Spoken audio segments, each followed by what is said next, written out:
each case is different.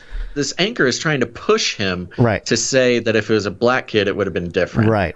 Earlier, one of the people that was interviewed said they called for the federal government to assume charges in this case. They talked about the state of Illinois taking a look at the case. It can't happen. There's no federal law that will cover this particular state situation. You can't have a law or a criminal case in Illinois that occurred in the state of Wisconsin. So this case is over. The jury is spoken, and it's the end of it. There's no double jeopardy. He won't be brought up on these charges again.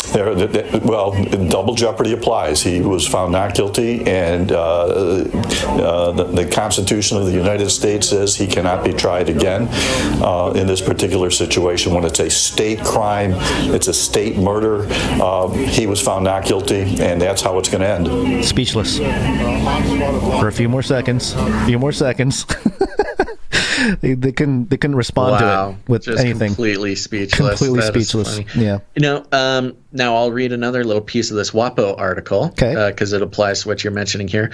Now there's an additional risk that Rittenhouse verdict will be seen as there's a risk that the verdict will be seen as validating his approach. Appoint yourself a keeper of the peace and trust that the legal system will accept your need to defend yourself.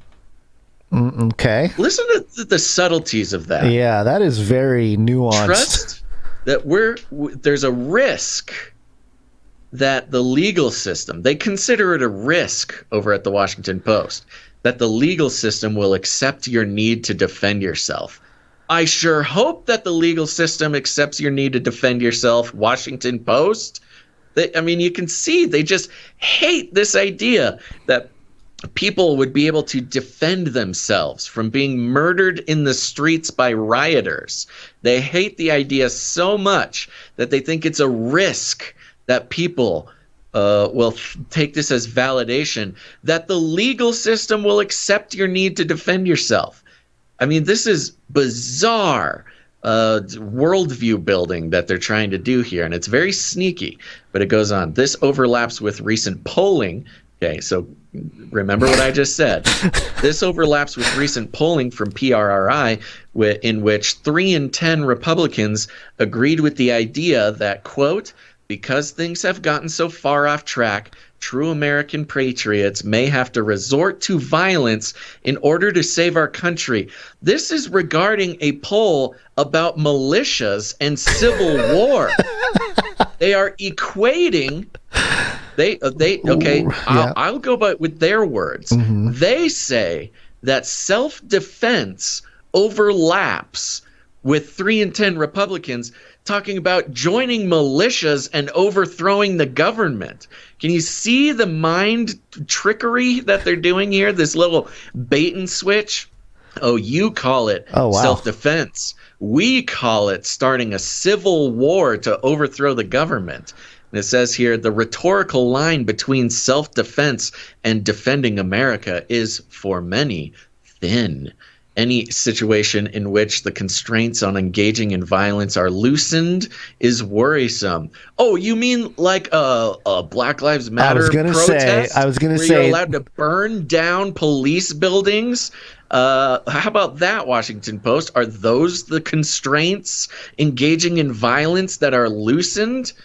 Particularly in this moment, how many people, and in this context. Hold on, Gons. Notice they end the sentence with particularly in this moment and in this context. They don't want you to think about the riots where buildings are burned and stores are looted and lives are ruined because of quote-unquote protesting. No. Not in that context, but in the context of a young boy protecting himself from violent hooligans literally setting fire and pulling guns on him.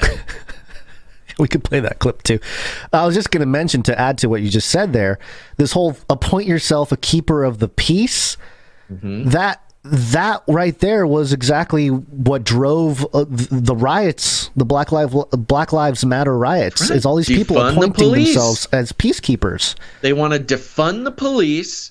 And then when anybody tries to defend themselves, they call them a militia member trying to overthrow the government, not someone in self-defense. Right. It's completely wackadoodle, and you really got to look at the full picture to understand what the Washington Post is trying to say here. But it is dangerous. I mean, this is dangerous what they're doing here. This is going to cause more violence. Well, especially because they are explicitly disconnecting this kind of violence from the violence of, those, for instance, as an example, the attackers, Kyle's attackers, who one pulled a gun, one hit him over the head with a skateboard, the other one was lighting things on fire. No, that type of violence is okay, but defending yourself, that's not okay. That's what Washington Post is saying here. And that's what all of the corporate media is saying. Yeah. Not just Washington Post.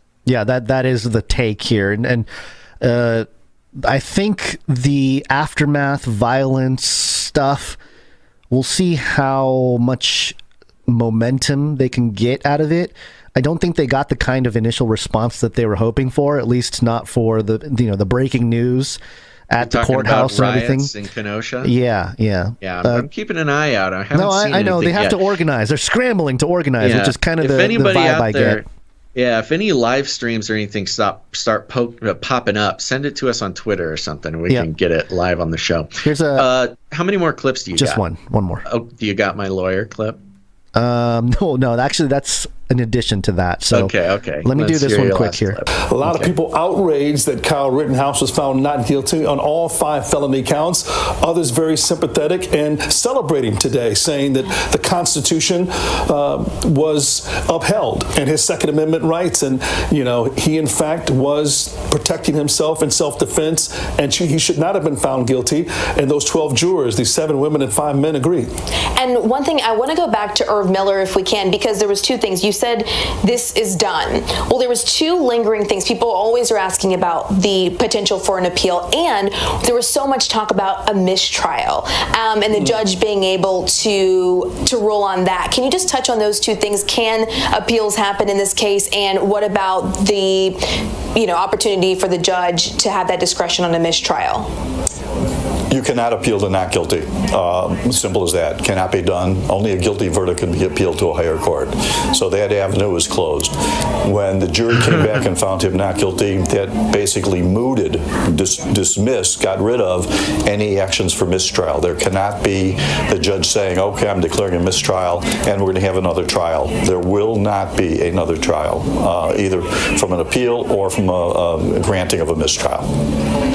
Irv, thank you so much for that. I know people we're going to be wondering, is this over? Is this done? Right now, we're taking a live look from Chopper 2 outside the Kenosha County Courthouse. This has given us a better picture of how many people are starting to gather around the courthouse. As we see right now, besides just the hustle of families getting out there, people walking out, it is peaceful right now. But what happens next is still yet to be seen. It's scary. It's a much smaller crowd than I anticipated. But again, a lot of folks were expecting a quick verdict, as when it went to the jury that maybe they'd return a verdict on Tuesday, on Wednesday, Thursday. But here we are on Friday, and Friday, like right around noon, they came back with the verdict that Kyle Rittenhouse found not guilty on all 5 felony counts.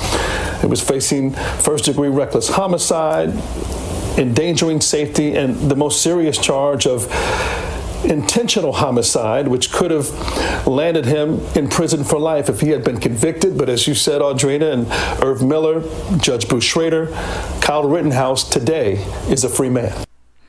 There you go. Yeah.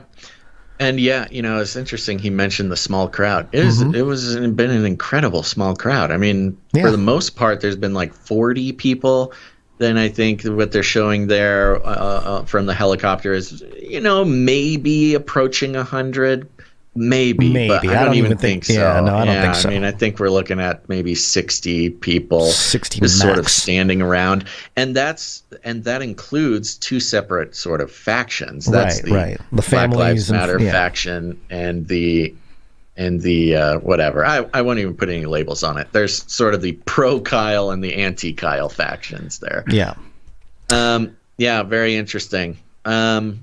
That's so funny. They are just fishing for any hope to try to. She asked the same question like 3 times. She did, and then also the part about like, oh, we don't know what's going to happen. It's the setup is just so obvious. It's like, oh, but it's peaceful right now, but we don't know. Be afraid. They are unleashing the agents as we speak. It's like, what are you talking about? It's so weird. But yes, there's a clip here that from PBS. Is this the lawyer clip? It's the lawyer clip. Okay, this is just for some humor, just to lighten things up as we move on. This was just to show how for those who haven't been sort of watching it live as it's televised for some reason, this is an example of really how impotent the prosecution was.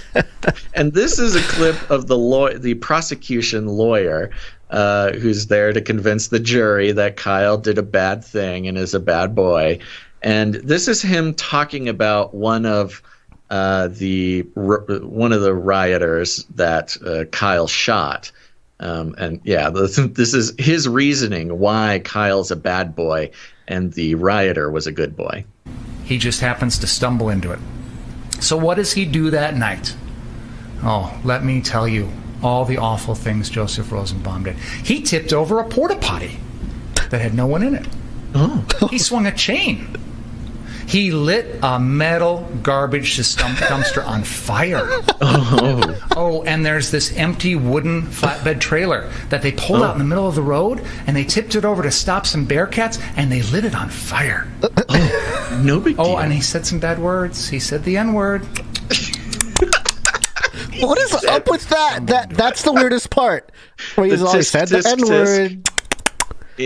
That is so weird. Like, what are you doing? You're a lawyer. If I was on that side of the case, I would have my hand just covering my face. Because you know what he's doing, and this is not a good play for a lawyer. This is literally the worst lawyer I've ever seen. It reminds me of the lawyer from Arrested Development. If anybody's seen Arrested Development and the family lawyer is just completely incompetent, but they keep him around for some reason, that's like this guy. He's trying to make a case for the innocence of Rosenbaum by sarcastically describing like 5 different crimes he committed that night, including using hate speech. Oh, he used the N-word. Tisk, tisk, tisk. He did not deserve to die.